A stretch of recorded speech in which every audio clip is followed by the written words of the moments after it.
I set a house key down on my mother's kitchen counter, still on its red ribbon, and I walked out through the back door without saying goodbye. 6 years. 72 payments. Every single mortgage payment on that house had come out of my checking account, on the first of every month, without one late day. And 14 months before that morning, my mother had quietly signed the entire house over to my brother for free. 2 pages at the county recorder's office, and my name was nowhere on either one. Then she let me keep paying. Here is the part she never thought about. I read property records for a living. When somebody's name gets erased off a deed in my county, I am very often the person who finds it. She handed a professional the one kind of betrayal that leaves a paper trail. And then she asked me over for Sunday dinner. 2 years after I set that key down, my mother and my brother sat across a conference table from me, in a room with no audience and no casserole, and found out exactly what my 72 payments had bought. It was never the house. It was them. My name is Dana Whitlock. I am 36 years old. I live in Lansing, Michigan, and I examine property titles for a living, which means I spend my days tracing who really owns what, underneath whatever story people tell at the dinner table. If you've ever been the reliable one, the one whose money was family money right up until family money needed to flow back the other way, then this story is going to feel familiar, in a way I am sorry about. Stay with me. And if these quiet stories about paperwork beating performance are your kind of thing, subscribing genuinely helps more than you'd think. Now let me take you back to where the whole thing actually starts, because the key on that counter had a history, and so did the ribbon. 14 years before that morning in the kitchen, when I was 22, my dad was still alive, and he measured land for a living. He was a surveyor for the county, 31 years of walking property lines in wet grass, setting boundary markers, settling arguments between neighbors who had been feuding over the same 4 feet of dirt since the Nixon administration. He used to say the ground never moves, only the stories about it do. I thought that was just work talk. It took me years to understand. He had handed me the entire instruction manual for my own family. He was not a warm man in the greeting card way. He was warm in the showing up way. He came to every one of my community college night, classes, graduation type, milestones, with the same gray jacket and the same quiet nod. My brother Travis, 3 years older than me, got the loud kind of love from my mother. Travis was charming. Travis had potential. Travis's failures were always weather. Something that happened to him, and my successes were always luck. Something that happened near me. If you grew up in a house like that, you already know the physics of it. There was one son in that home, and it was not me, and my dad and I orbited quietly out past the noise, talking about lot lines. Now hold on to one small detail, because it matters more than anything else. I will tell you in the next 10 minutes. My mother had a saying. She said it at every holiday, every funeral, every time money moved around inside our family, in ways nobody was supposed to examine too closely. She'd press her hand flat on the table like she was calming an animal, and she'd say, "Everything stays in the family. Everything stays in the family." Remember that sentence. She built my whole childhood on it. And at the end of this story, I'm going to hand it back to her. When I was 27, my dad had a heart attack on a job site out past Grand Ledge, standing in a soybean field with a boundary stake in his hand. He was gone before the ambulance cleared the second stoplight. And I learned something at that funeral that I have watched play out in 100 families since. Grief has a bookkeeping department, and it opens for business immediately.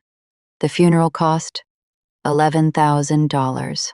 Travis was going through his divorce that year, which in my mother's accounting meant he could not be asked for anything, because he was suffering. I was single and employed, which meant I could be asked for everything. Because I was fine. I paid 6,000 of it. Nobody wrote that down anywhere except me, and nobody ever mentioned it again.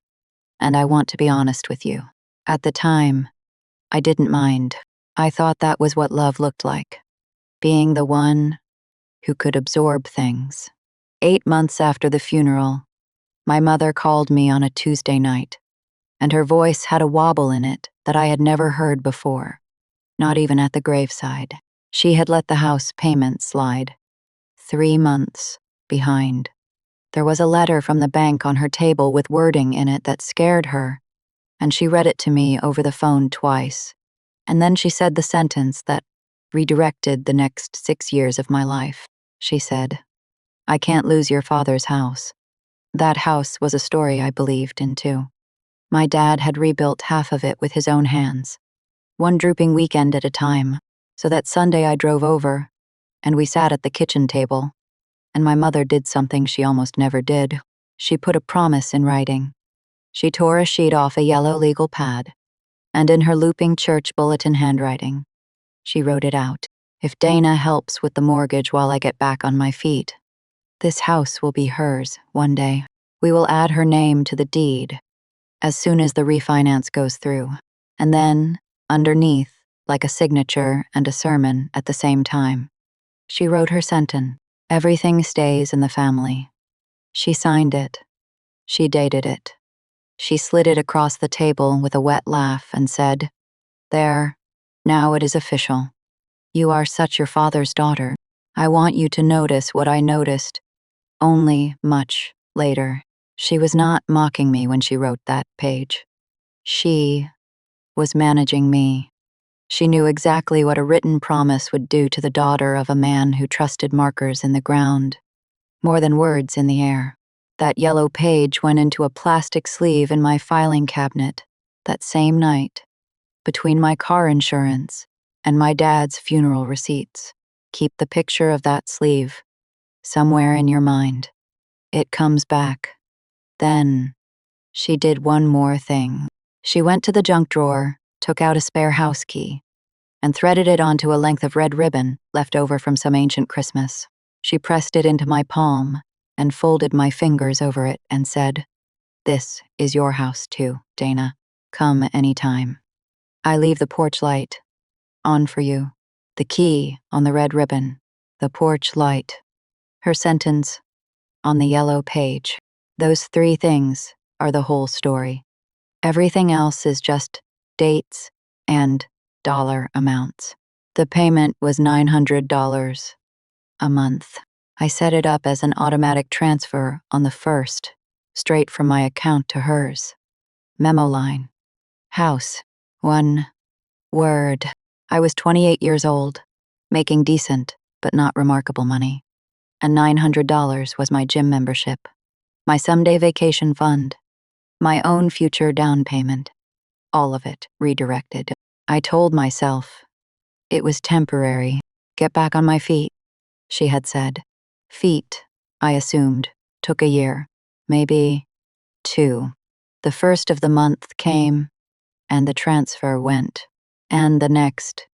First, and the next. And here is where I could give you a diary of 6 years. But you don't need the diary. You need the pattern. So let me give you the pattern in 3 Sundays. The first Sunday is Thanksgiving. 2 years in. I am 30. 25 payments have left my account by then. $22,500. Quietly, on schedule.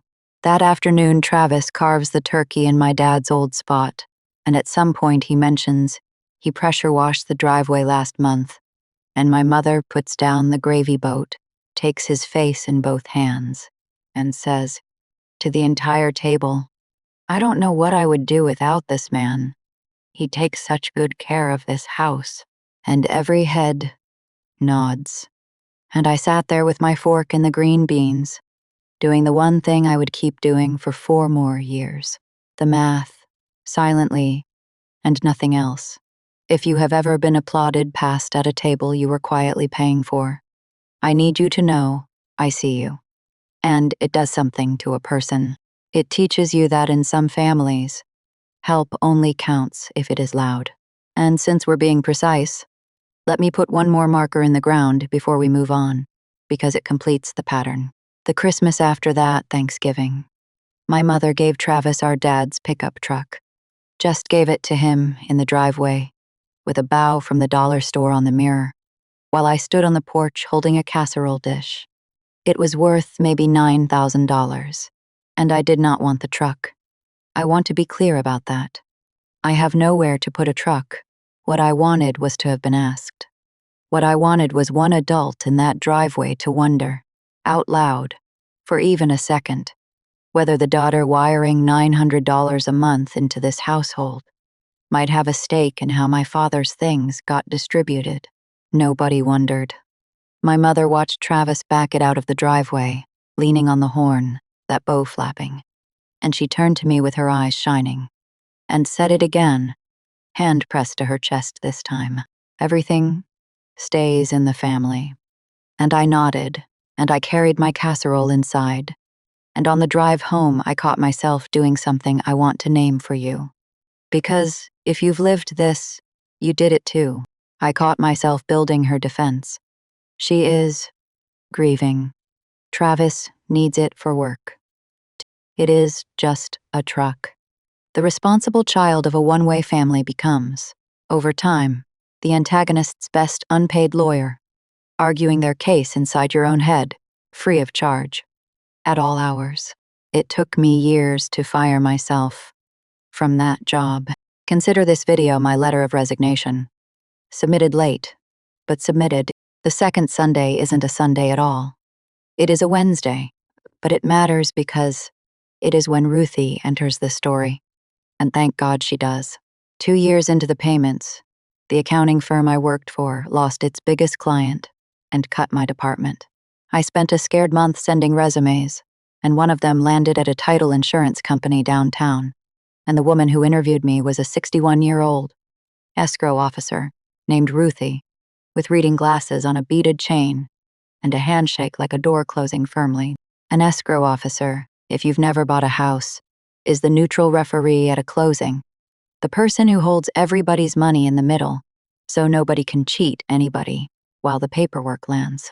Ruthie had spent 30 years watching human beings behave around property, and it had made her the least sentimental and most decent person I have ever met. She looked at my resume for about 9 seconds. Then she looked at me and said, "You keep your own records, don't you?" I could tell by the way I stapled. She hired me to pull county records and read title histories, and within a year, I was training to become an abstractor, which is the person certified to trace the ownership of a piece of land backward, through time, deed by deed, owner by owner, until the story is complete and no gaps remain. I fell in love with the work in a way that surprised me. Every parcel of land in this country has a biography written in public paper. And the paper does not care who cried, who charmed, or who carved the turkey. It only records who signed. I did not know it yet, but the skill Ruthie was teaching me for a paycheck was the exact skill that would eventually cost my mother everything she had tried to move in the dark. Hold on. We're getting there. The third Sunday is the one where the promise started to rot, although I couldn't smell it yet. 4 years into the payments. I am 32, and over pot roast. My mother mentions, in passing, the way you'd mention new gutters, that the refinance had finally gone through. Months ago, apparently. Better interest rate, lower payment for her. I set down my glass and said, "That is great, Mom. So we can add my name to the deed now, like the letter says." And I watched something move across her face. Fast, like a cloud crossing a field. Then the warmth came back, and she reached over and patted my hand and said, "Oh, honey, the bank made all that so complicated. They don't like adding people midstream. After tax season. We'll sit down after tax season, and then, hand flat on the table. Everything stays in the family. Sweetheart, you know that? After tax season became after the holidays. After the holidays became once Travis's kids are back in school, which I want you to notice had nothing to do with anything. Every time, the stall came wrapped in warmth, and every time, the porch light was on when I left. And the first of the month kept arriving, and my transfer kept going. I need to be honest about my own part in this. I let it slide because pushing felt like accusing, and accusing my mother of something felt like the one unforgivable act in our family. She had built it that way. The system villain never has to raise her voice. She just has to make the truth sound like cruelty, so that the honest people around her muzzle themselves out of love. If you've ever kept the peace with your own silence, you know the exact taste of it. By the winter, I turned 33. I had made 68 payments, $61,200. And in 6 years, the deed had not moved 1 inch toward my name. So in January, I did something small and reasonable that, in my family, counted as a declaration of war. I asked for a specific date. I said, "Mom, I'd like us to go to the bank together this month and do the paperwork. Pick any day. I'll drive." 3 weeks of soft static followed a canceled lunch, a cold that lingered suspiciously around appointments, a voicemail about how hurtful it was to be pressured about her own home. And it was in the middle of that static, on a Tuesday evening in February, alone at my desk after 5, that I finally did the thing I had been professionally trained to do for 4 years, and had somehow never once done to my own family. I looked up the house. I want to be clear about what that means, because it matters. County land records are public. Anybody can read them, any day, for any property, for free or nearly free. That is the entire point of recording. It is not hacking. It is not snooping. It is not privileged access. It is the system working exactly as designed. And I had simply never pointed it at my mother's address. Because you don't run a title search on your own childhood. Until the evening, you do. It was 6:40 p.m. The office was empty, except for the space heater and me. I typed in the address of the house my father rebuilt with his hands, and the parcel's history came up the way it always does. Newest documents first, and the newest document was not the refinance. The newest document was a quitclaim deed, recorded 14 months earlier. A quitclaim deed, in plain words, is the fastest and barest way there is to hand real estate to another person. 2 pages. No bank. No inspection. No money required. You simply quit your claim, and it becomes theirs. The one on my screen transferred the house from Lorraine Whitlock, a widow, to Travis Whitlock, a married man, for consideration of $1, love, and affection. That is the legal phrase they print when a property changes hands as a pure gift. Love and affection. 14 months. I scrolled to the recording stamp and did the arithmetic I could not stop my brain from doing. 14 months meant 14 more payments, $900 each. That had left my account after she signed my house to my brother. She had sat across a pot roast from me, stalling me about the bank, warming my hand with hers, while this document was already downtown wearing an official stamp. The house had not been slipping away from me. It was already gone, and I had been paying, monthly on time, for a promise that had been formally, legally dead for over a year. I sat in that empty office for a long time. I did not cry. Not there.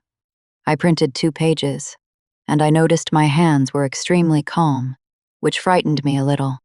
And then I did what my father's daughter does. I opened a folder.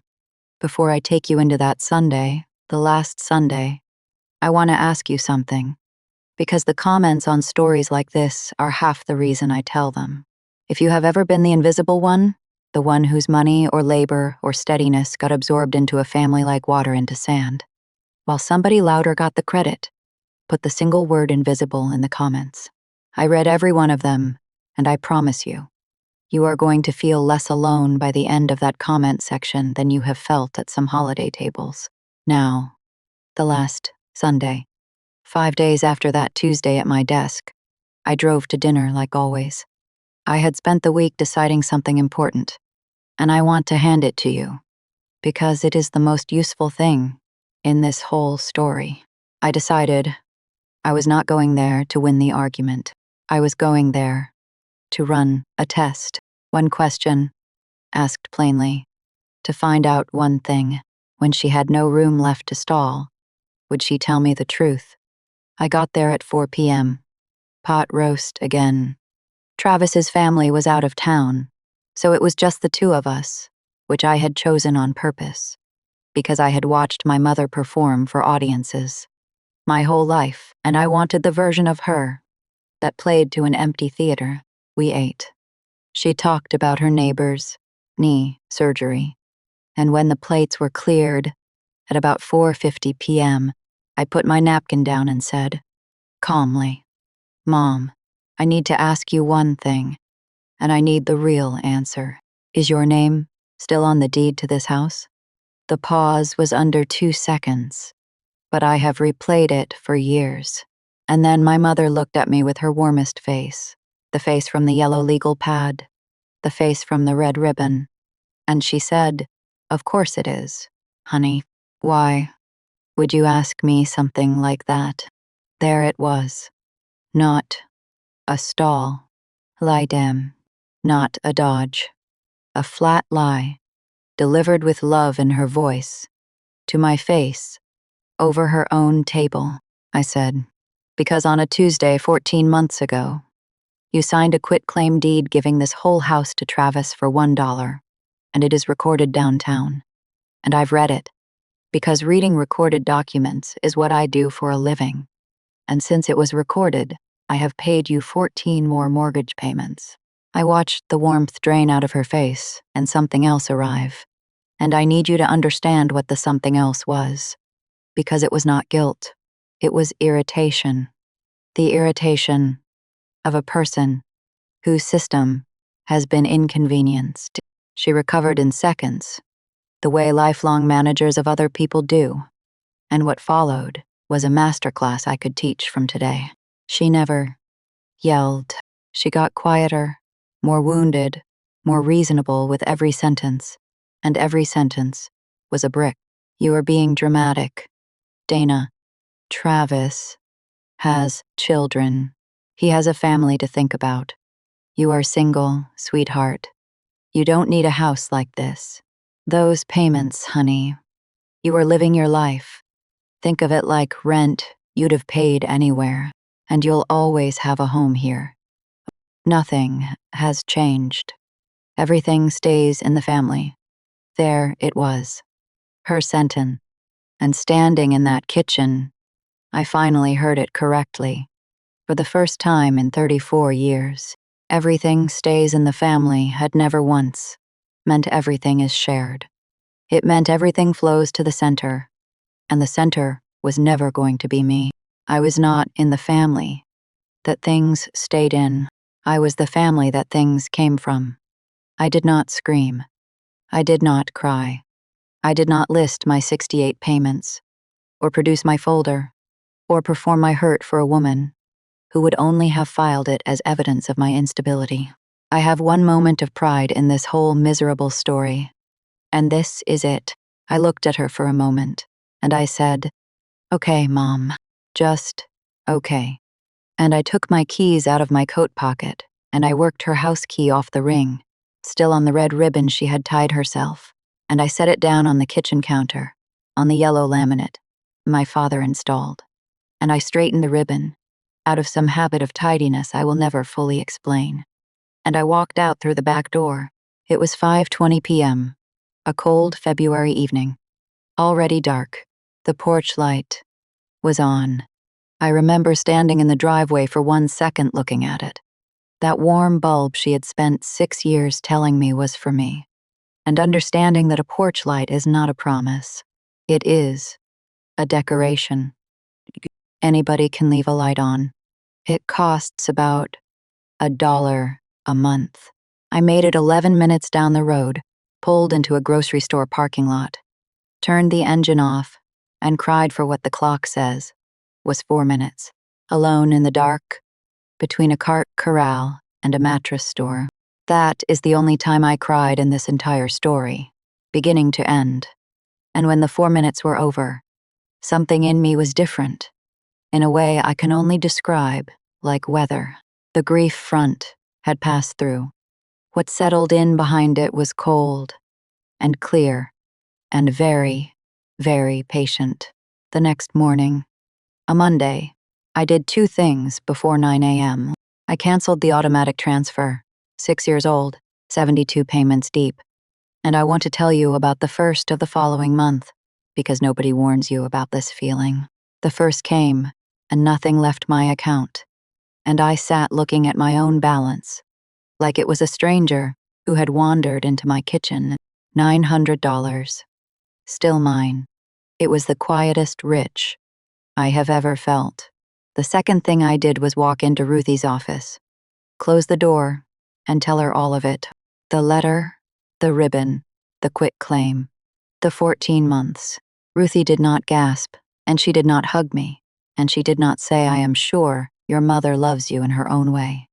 And I will be grateful for those 3 silences until the day I die." She took her reading glasses off, and she let the quiet sit for a second.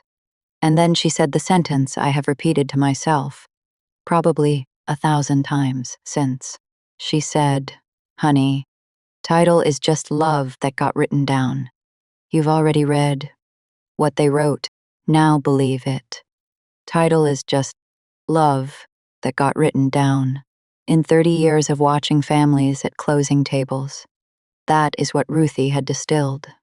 And she was right down to the ground. People will say anything at a dinner table. What they sign at a recorder's office is what they mean. My mother had told me, in her own handwriting, that the house would be mine. And then she had told the county, under a notary stamp, that it belonged to Travis. Only one of those documents was ever going to be enforced by anyone. And it was time I acted, like I knew which one. So here is what the rebuild actually looked like. And I'll be quick, because you already know I survive it. And the interesting part is not the surviving. 6 weeks after I left that key on the counter, I sat in the office of a real estate attorney, a calm woman with a legal pad of her own, and I brought my folder. Inside it, 3 things. The quitclaim deed I'd printed, 6 years of bank statements showing 72 transfers, memo line, house, and the yellow page from the plastic sleeve. My mother's own handwriting. Her promise, her signature, her date, her sentence at the bottom. The attorney read the yellow page twice. Then, she looked up and explained my situation in plain words that I'll pass straight to you. What happened to me has a name in the law. It is called unjust enrichment. It means somebody made you a promise, took your money on the strength of that promise, kept the money, kept the thing, and gave you nothing. Courts have been unwinding that exact move for a couple of centuries, and the yellow page, she said, tapping it, turned my story from my word against theirs into something a judge could hold. She also told me something that made me sit very still. The clock on a claim like mine starts running, not from the payments, but from the day I discovered the truth. That Tuesday, at my desk, the law, unlike my family, was prepared to acknowledge when I had been lied to.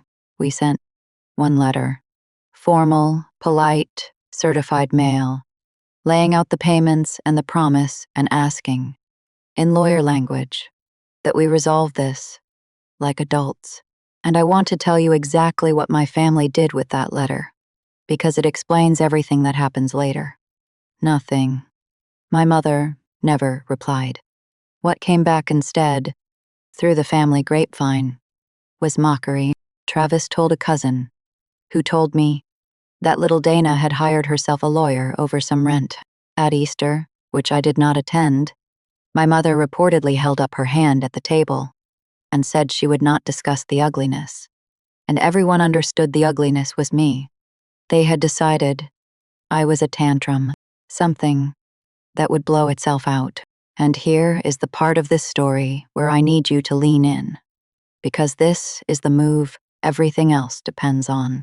My attorney told me we could sue immediately, and I said, no, not yet. Not out of mercy, and I won't pretend otherwise. Out of timing. A lawsuit against people with no urgency is a slow, expensive shove against a parked car. But I had spent 4 years watching what happens to real estate. Property does not sit still forever. Sooner or later, everybody wants to turn a house into money. And when Travis tried, whenever that day came, he would discover that a house is not actually money until its title is clean. So, I put my folder back in the cabinet, and I went to work, and I waited. If you take one thing from me tonight, take this. Patience is not passive. Mine had a filing system.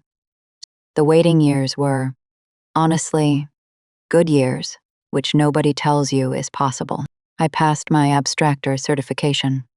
Ruthie moved me onto the complicated files, the messy estates, the feuding heirs, and I got a raise. And then another one. I stacked my $900 a month, every month, into a savings account with a one-word nickname. I will tell you at the end. That December, 10 months after the walkout, I drove past my mother's street on the way to a work party. I didn't plan to. The porch light was on, same warm bulb, shining for whoever was still allowed inside. And I noticed, with something like wonder, that it looked small. And in my junk drawer at home, a length of red ribbon, no key on it anymore, sat coiled next to the batteries. Because it turns out I had kept the ribbon that whole time without deciding to.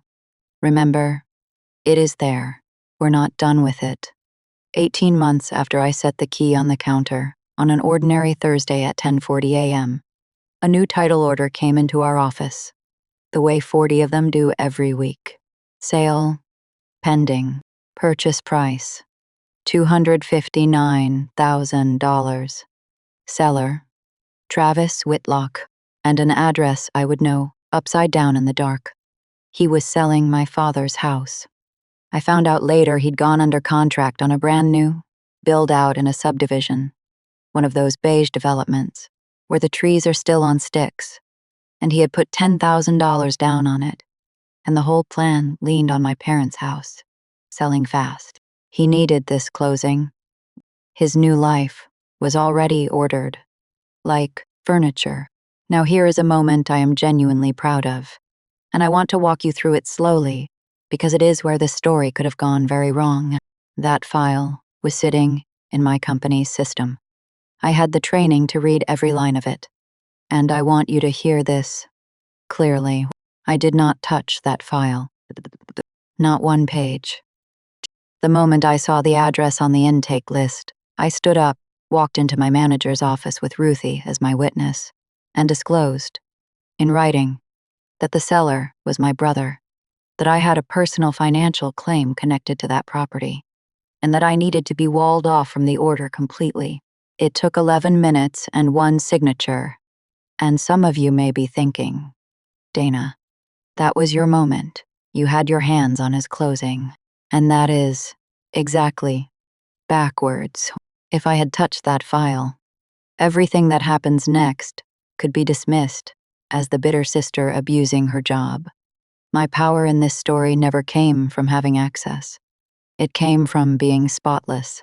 Cold revenge is not breaking rules better than they do. It is needing to break none. Because here is what the wall did not change. As a private citizen, I still had a legal claim connected to that property, sitting in a folder, ripe. And now, for the first time in 18 months, my family was in a hurry. I called my attorney at lunch, that same Thursday. She laughed once, not unkindly, and said, "Well, timing."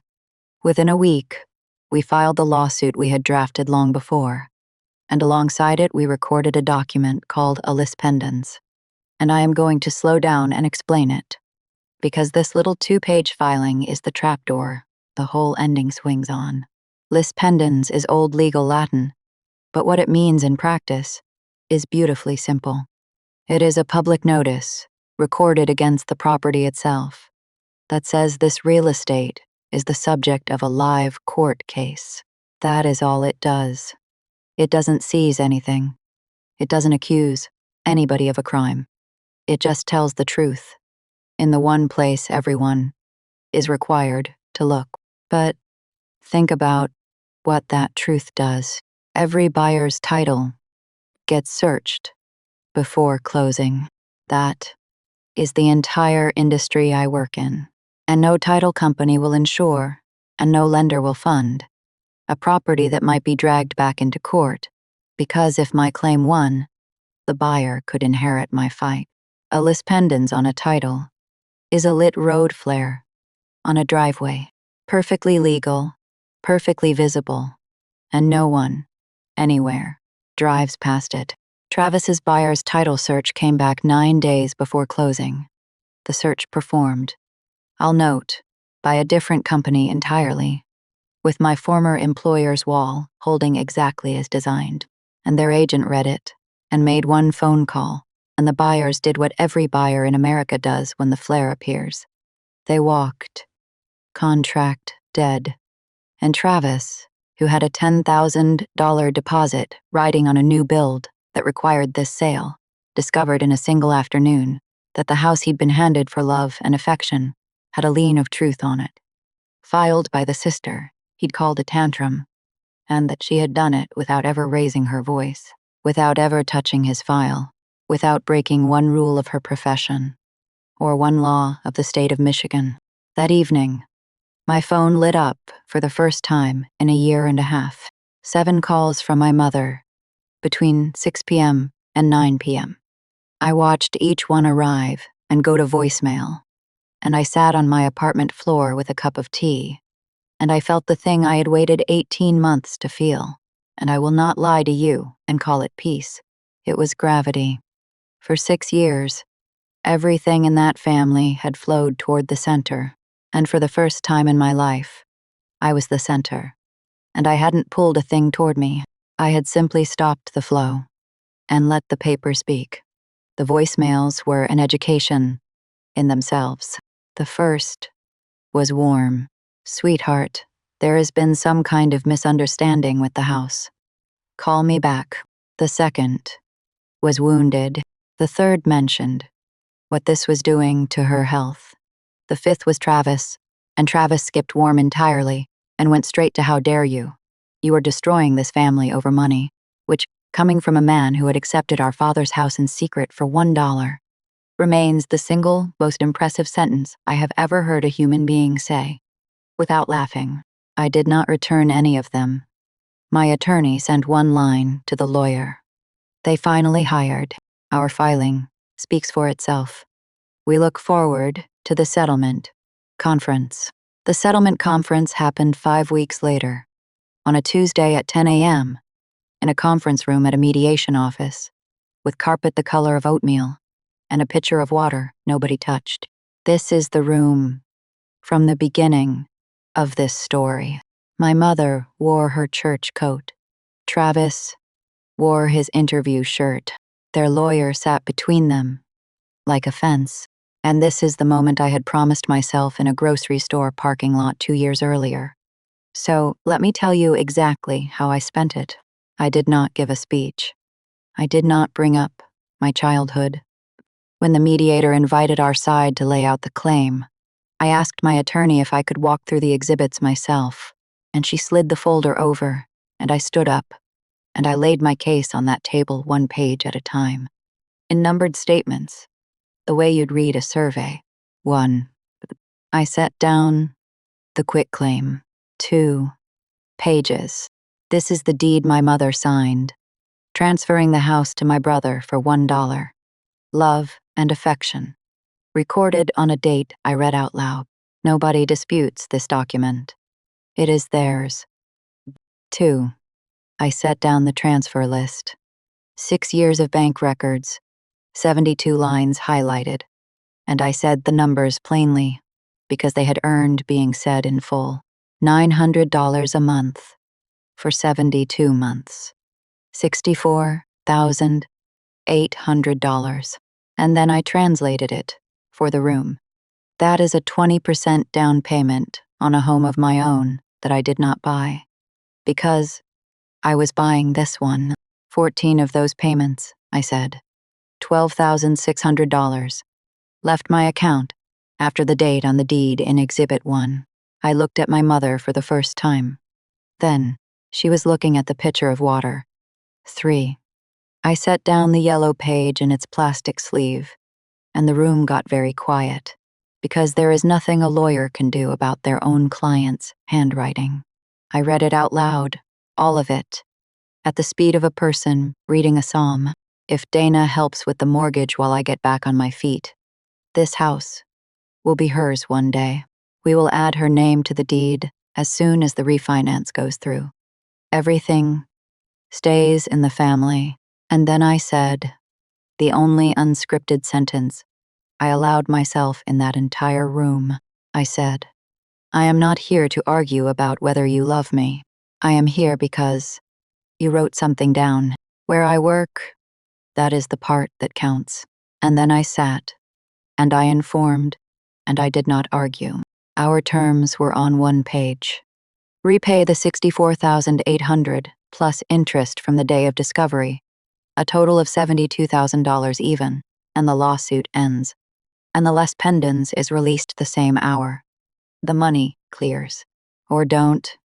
And we take the yellow page to a judge, and the road flare stays lit on that driveway for as long as the case takes. Which, I said, looking at Travis for the first time, I understood might not fit his construction timeline. Their lawyer asked for the hallway twice. The second time, they came back and took the deal. 40 minutes. Start to finish. 2 years of scorched holidays. 6 years of payments. $1 of love and affection. Resolved in the time it takes to watch a sitcom. Because that is what airtight paper does. It makes the fight boring.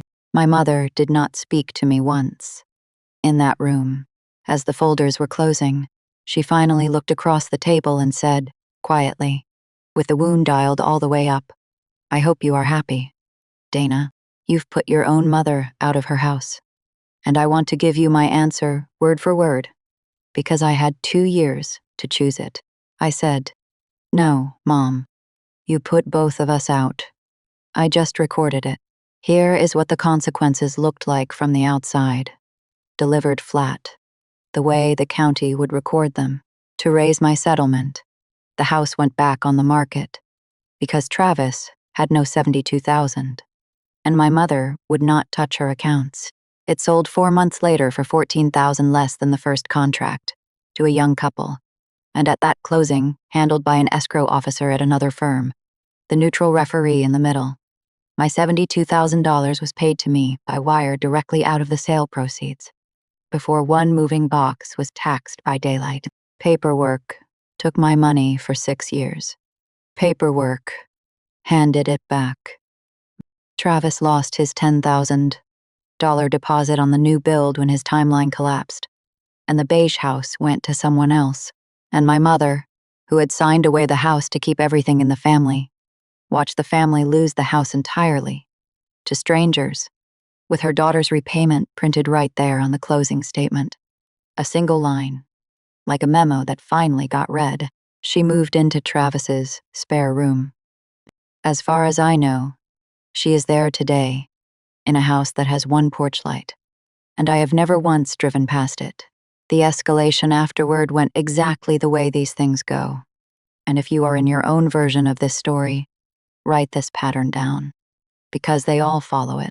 First, the anger, then the flying monkeys, cousins calling to say she is devastated, then the holiday ambush invitation. Come to Christmas. We'll put it all behind us. No apology anywhere in it. Just an offer to return to my old job of absorbing things. And finally, 8 months after the closing, one long email from my mother. 4 paragraphs. I read it twice, carefully, the way I read everything. It contained the words hurtful, ungrateful, your father would be ashamed, and money isn't everything. It did not contain the word sorry. 4 paragraphs about a lie 14 months long. And not one sorry. I replied with a single line. And then I archived the thread.